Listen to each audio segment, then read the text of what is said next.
Welcome back to Game Night. I love that song. That is my ringtone. I'm not even kidding. We're just jacked for this week because we are in the throes of district play. Check out this thermometer. We're just a tick above 0 degrees here, about 90 minutes before kickoff. Most, if not all, high school football players in the state of Nebraska would dream for the opportunity. Many think they both have what it takes to play in the state championship game on Friday, but of course, they had to win their opening round games today. They play their first playoff game in school history. Head coach Rudy Week joins me next. Hit it, Aaron. Sports is next. At 6'6", Elk Point Jefferson starting center senior Connor HENZE is an imposing player on the basketball court. The team's leading rebounder gives Husky fans reasons to cheer. But he can't hear them because Connor has been deaf since he was 3 months old. I was really sick. I had meningitis. We were told that he could be, he would be deaf. There's a great possibility he was mentally handicapped, couldn't walk, couldn't talk, nothing, and may not even live. And they found out I had almost died twice while I had that disease, and from that point on, I was deaf. At the age of 3, Connor met Jenny Claus, who has served as his interpreter throughout his childhood. He doesn't need me. Let's go. Do it again. Let's go. But Huskies head coach Cole Knipling says he sure needs her. He says she does more than just sign the plays into Connor on game days. As a coach, you're watching so many different things with all the different players, and Jenny's just watching Connor. So she'll come to me saying, you're telling him to do this, and he's not doing it. So it's great because she tattles on him all the time, and then I get after him. Connor remembers the day coach first went after him and recruited him to play basketball when he was in middle school. I feel just inspired and elated. It didn't mean that I was on it. I had to work my butt off to be on varsity. It's kind of a crime. If he wasn't deaf, every NAIA school in our area would be drooling over him. He's the biggest athlete I've ever had here. And in a sport where trash talk is big, Connor is unfazed.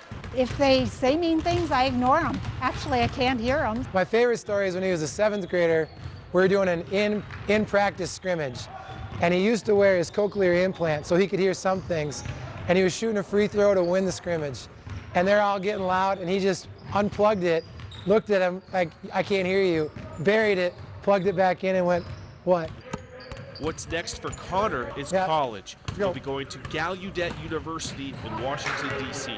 It's the only higher education institution where all programs and services are specifically designed to accommodate deaf and hard of hearing students. It's complete opposite of what is used to, because there you need an interpreter if you're hearing. I want to be in an education career with a major in education and a minor in sports field management.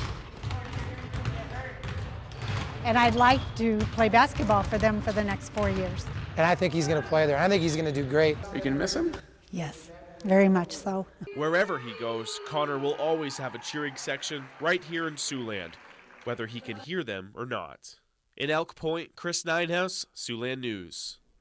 Nearly 4 weeks ago, Winside football player Trey Meese was in the headlines after he collapsed on the football field and had to be life-flighted to Sioux City with a head injury. Initially, the Wildcats didn't have enough players to continue their season. But as it turns out, their opponents made sure Trey had an even bigger team supporting his recovery. Trey Meese misses his friends. A lot. It was this play on September 23rd at Randolph. The Winside junior caught a pass, was tackled, hit his head, and got right back up. Little screen pass there to Trey. I got up and I remember the ref saying I was going to the sidelines. So I was like, okay, and then he started walking with me, and when he let go, I felt going sideways. Winside head coach Kent Lawson heard parents yelling not to let Trey walk by himself. He started to wobble, and I was able to move out and catch him, and we took him to the sideline, and once we got to the sideline, things quickly regressed. The next play was this punt. We've highlighted where Coach Lawson and the medical staff were laying Trey down near the bench and getting his pads off. Rapidly, it went from being checking an injury that we hope was minor to being obviously something that was quite severe, and oxygen and IVs and things managed to get things stabilized. That would prove to be the final play of the game. It was postponed and then canceled as the medical team in Randolph rushed to get Trey to an ambulance and ultimately had Trey life-flighted to Sioux City for treatment. They said I was getting air-flighted, and then I remember getting off of it, and then I started throwing up right as I got off of it. Trey spent 4 days at Mercy Medical and was diagnosed with a subdural hematoma. It could take up to a year for him to recover. Meanwhile, Winside just didn't have enough players and had to forfeit their following week's game at Emerson Hubbard. Pirate fans turned what would have been their homecoming into a fundraiser for Trey. The Wynot, Randolph, and Allen football teams also joined suit. The small towns around Nebraska, just overwhelming support. You can't really describe it. It's going to be impossible to try to thank all of them, but I'm going to try.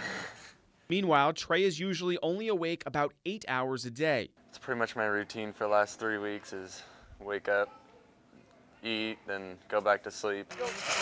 He spent some of those hours at the team's first game back the following week.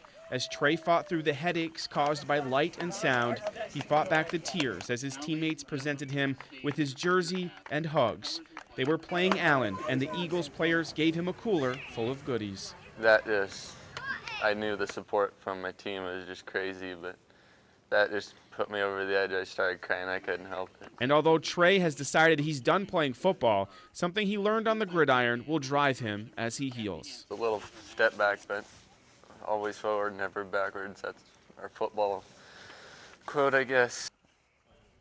The results of Trey's latest CAT scan are in, and he's been cleared to go back to school Thursday.